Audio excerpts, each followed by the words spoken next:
Patrick Ostis here.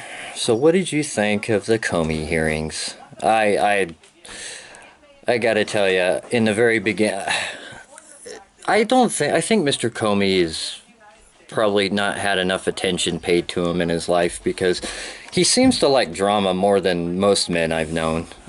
He's a drama queen. When his voice crackled when he talked about how the mean Trump had besmirched his name. Give me a break, dude. The guy should have been fired just from being a basic bitch. Sorry, but the guy is a total wimp. I mean, total wimp. I can't believe this weakling ran the FBI for as long as he did. That's just absolutely shocking. But, you know, so what were the big takeaways from this big thing? I mean, the liberals are still wetting themselves thinking this is somehow a big revelation. Of course, it's a nothing burger, of course. It's meaningless waste of time, money, effort, and everything else. But what came out of this stupid hearing today? So there's three things that came out of the hearing today. Number one, Trump did nothing legally wrong, which we all knew, and this is just a waste of time. I've been saying that for over 100 and something days by now. You know, he did nothing wrong. So, but it's not going to stop them from playing this stupid game and constantly trying to make it out like he did something wrong, but whatever. The fact is, today proved he didn't do anything wrong. Second, Comey's a leaker. Comey leaked documents to a buddy of his who gave it to the media. And it makes you wonder, he seemed pretty familiar with that and how the process goes to leak things out. Wonder what else he's leaked. He really didn't seem to have much of an answer for Rubio's question about how come the only thing not to leak out of this whole mess was the fact that that Trump was never under investigation. Didn't have an answer for that. Not a good one anyway. And the third revelation out of today's worthless meeting is that it looks like Loretta Lynch might have obstructed justice. That's from Comey's mouth. So those are the only three takeaways. I'm going to show you a bunch of clips of today because it is pretty entertaining, but this was, I mean, I would love to tell you this is going to be the end of it and we don't have to hear about this useless nothing story anymore, but that's just not the case. Liberals aren't that smart and they're not that honest. Uber liberals anyway. They're just going to keep up with this crap and they're going to, you know, the deep state and all the rest of these idiots. They don't take, nobody believes you for an answer. And it's unfortunate, but you know, them and their lying buddy. Oh, I don't know if you all saw this. Did you happen to notice that CNN actually put on their crawler today that they are fake news because they screwed up another Comey story? What a pathetic CNN. Thank you. The only thing better than your crappy stories and the hours of entertainment you give me, and not only that, you have a bunch of useless bots that I love triggering on Twitter. So CNN, keep up doing what you're doing. It'll make sure Trump's in there for 8 years, you bunch of winners. Let's see some highlights of the wonderful Comey hearings today. So, at any time in the 3.5 months you were the FBI director during the Trump administration, did you ever write and sign a letter of recommendation and leave it on your desk? Letter of resignation? No, sir. Letter of resignation? No, sir. So, despite all of the things that you've testified to here today, you didn't feel this rose to the level of an honest but serious difference of legal opinion between accomplished and skilled lawyers in that 2004 episode? I wouldn't characterize the circumstances in 2004 that way, but to answer, no, I didn't encounter any circumstance that led me to intend to resign, consider to resign. No, sir. Thank you. Senator Harris. I gather from all this that you're willing to say now that while you were director, the President of the United States was not under investigation. Is that a fair statement? That's correct. All right. So that's a fact that we can rely on at this point. Yes, sir. Okay. I remember you talked with us shortly after February 14th when the New York Times wrote an article that suggested that the Trump campaign was colluding with the Russians. You remember reading that article when it first came out? I do. It was about allegedly extensive electronic surveillance. Correct. Communications. Yes. And that upset you to the point where you actually went out and surveyed the intelligence community to see whether you were missing something in that. Is that correct? That's correct. I want to be careful in open setting. I'm not going to go any further than that. Okay. With it, so thank you.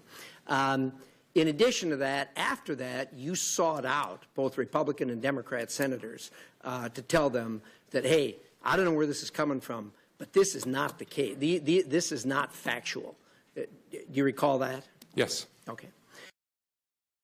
So again, so the American people can understand this, that report by the New York Times was not true. Is that a fair statement? Yeah, in the main, it was not true. And again, all of you know this, the American people don't. The challenge, and I'm not picking on reporters, about writing stories about classified information is the people talking about it often don't really know what's going on, and those of us who actually know what's going on are not talking about it.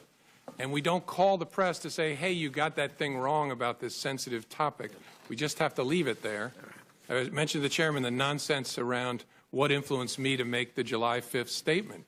Nonsense, but I can't go explaining how it's nonsense.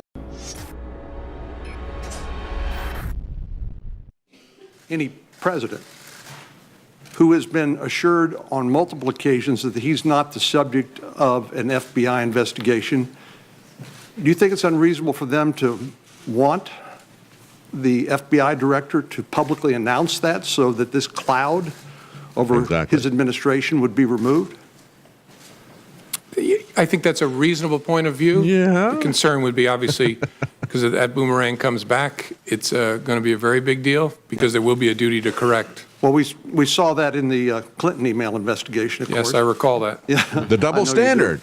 This has been the hallmark of Comey's political career, and he is a politician. The double standard everywhere. The Sandy Berger investigation, the Hillary Clinton investigation, the double standard. Unique public official in the sense that he's a political appointee in one sense, but he has a duty of independence to pursue the law pursuant to the constitutional laws of the United States. And so when the president asked you about loyalty, you got in this back and forth about, well, I'll pledge you my honesty. And then it looks like, from what I've read, you agreed upon honest loyalty or something like that. Is that the characterization? Yes.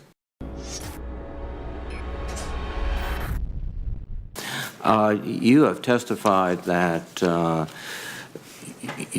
you interpret the discussion with the president about Flynn as a direction to stop the investigation. Is that correct? Yes. You've testified that the president asked you to lift the cloud. He just contradicted his sworn testimony earlier. He says you took that as an attempt to shut down the investigation. He'd sworn earlier, before he was fired, he said, never for political purposes have I been asked to shut down an investigation. He just did it again. I told him in substance Flag that that's clip something there, your guys. lawyer will have to take up with the Justice Department. And part of the underlying logic was that we've discussed many times throughout this morning is the duty to correct. That is a theoretical issue, but also a very practical issue. Was there your feeling that the direction of the investigation could, in fact, include the president? Well, in theory, I mean, as I explained, the concern of one of my senior leader colleagues was, if you're looking at potential coordination between the campaign and Russia, the person at the head of the campaign is the candidate. So logically, this person argued, the candidate's knowledge, understanding will logically become a part of your inquiry if it proceeds. And so I understood that argument. My view was that what I said to the president was accurate and fair to him. I resisted the idea of publicly saying it, although if the Justice Department had wanted to, that I would have done it, because of the duty to correct and the slippery slope problem. And again, also, you've testified that the president asked you This repeatedly duty to be correct loyal nonsense. to him, and If you at some responded point you would he be did honest, find, and he says the be president loyal, was not which the is, subject of the I think, your investigation. way of saying If, how as Donald Trump said, confident let's on lift the cloud, the let's head of the investigate my FBI satellites. is that fair? If at some point that had led Correct. to Donald I Trump, tried that would honest not have been first. an embarrassing thing, a Also, duty to correct, you see for in my him to testimony, say, also well, tried now we've done this explaining why investigation, now it says that Trump is involved. And again, for the we are FBI to be now in their part, in a fantasy way, conspiracy because world credibility that doesn't exist. Remember, to a president this was to the all country. on the DNC narrative that the Russians had hacked them was based on information supplied by a DNC contractor, which the FBI never did the investigation. They never were given the servers by CrowdStrike. They refused to order CrowdStrike to turn that over because they are privileged. Let's go back to the testimony. I just don't buy it. Well, yes. So you're fired. So do you believe that you were fired because you refused to take the president's direction? Is that the ultimate reason? I don't know for sure. I know I was fired. Again, I take the president's words. I know I was fired because of something about the way I was conducting the Russia investigation was in some way putting pressure on him, in some way irritating him, and he decided to fire me because of that. Now, I can't go further. Well, as Senator Cornyn pointed out, he believed that the Democrats were covering up for the Hillary Clinton investigation. He resisted calling for a special prosecutor because he didn't want to drag this thing out. And yet Donald Trump was saying, can't you lift the cloud? Can't you say whether or not I'm under investigation? You tell me that I'm not under investigation. Find out if there's any of my satellites. But let's lift the cloud. Let's get to this point. Let's not drag this out forever. Oh, well, then now you're trying to shut this down. He's saying now. When he testified before under oath, nobody put any political pressure on him. Going back, the three requests were, number one, be loyal. Number two, let the Mike Flynn thing go. He's a good guy. He's been treated unfairly. And number three, can you please tell the American people what these leaders in Congress already know, what you already know, what you've told me 3 times, that I'm not personally under investigation? Those are the 3 things he asked. Yes, sir. You know, this investigation is full of leaks left and right. I mean, we've learned more from the newspapers sometimes than we do from our open hearings, for sure. You ever wonder why, of all the things in this investigation, the only thing that's never been leaked is the fact that the president was not personally under investigation, despite the fact that both Democrats and Republicans and the leadership of Congress knew that and have known that for weeks? Great point.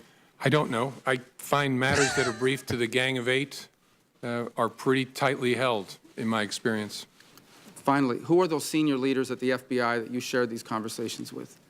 As I said in response to Senator Feinstein's question, Deputy Director, my Chief of Staff, General Counsel, the Deputy Director's Chief Counsel, and then more often than not, the number 3 person at the FBI who's the Associate Deputy Director, and then quite often the head of the National Security Branch. The President tweeted on Friday, after I got fired, that I better hope there's not tapes. I woke up in the middle of the night on Monday night, because it didn't dawn on me originally, that there might be corroboration for our conversation. There might be a tape. And my judgment was I needed to get that out into the public square. And so I asked a friend of mine to share the content of the memo with a reporter. Didn't do it myself for a variety of reasons, but I asked him to because I thought that might prompt the appointment of a special counsel. And so I asked a close friend of mine to do it. And was that Mr. After the firing? No, no. Who was that? A good friend of mine who's a professor at Columbia Law School. But you also said in your written remarks, and I quote, that you had understood the president to be requesting that we drop any investigation of Flynn in connection with false statements about his conversations with the Russian ambassador in December, end quote. Please go into that with more detail. Well, the context and the president's words are what led me to that conclusion. As I said in my statement, I could be wrong, but Flynn had been forced to resign the day before. And the controversy around General Flynn at that point in time was centered on whether he had lied to the vice president about the nature of his conversations with the Russians, whether he had been candid with others in the course of that. And so that happens on the day before. On the 14th, the president makes specific reference to that. And so that's why I understood him to be saying that what he wanted me to do was drop any investigation connected to Flynn's account of his conversations with the Russians. Now, here's the question. You're big, you're strong. I know the Oval Office, and I know what happens to people when they walk in. There is a certain amount of intimidation. But why didn't you stop and say, Mr. President, this is wrong. I cannot discuss this with you? It's a great question. Maybe if I were stronger, I would have. I was so stunned by the conversation that I just took it in. And the only thing I could think to say, because I was playing in my mind, because I was going to remember every word he said, I was playing in my mind, what should my response be? And that's why I very carefully chose the words. And look, I've seen the tweet about tapes. Lordy, I hope there are tapes. I remember saying, I agree he's a good guy, as a way of saying I'm not agreeing with what you just asked me to do. again, maybe other people would be stronger in that circumstance, but that's how I conducted myself. I hope I'll never have another opportunity. Maybe if I did it again, I would do it better. You described two So they phone didn't calls know that you at that received point in from time that President Flynn had Trump committed any regarding March crimes. 30 So why does that April rise 11, above the level of what he where did quote, for Hillary described Clinton, the Russia saying, I know she investigation committed as a crimes, cloud but I'm going to let her that was go? impairing his I don't ability, understand end why quote, as that is president, not being and asked you, discussed. quote, to lift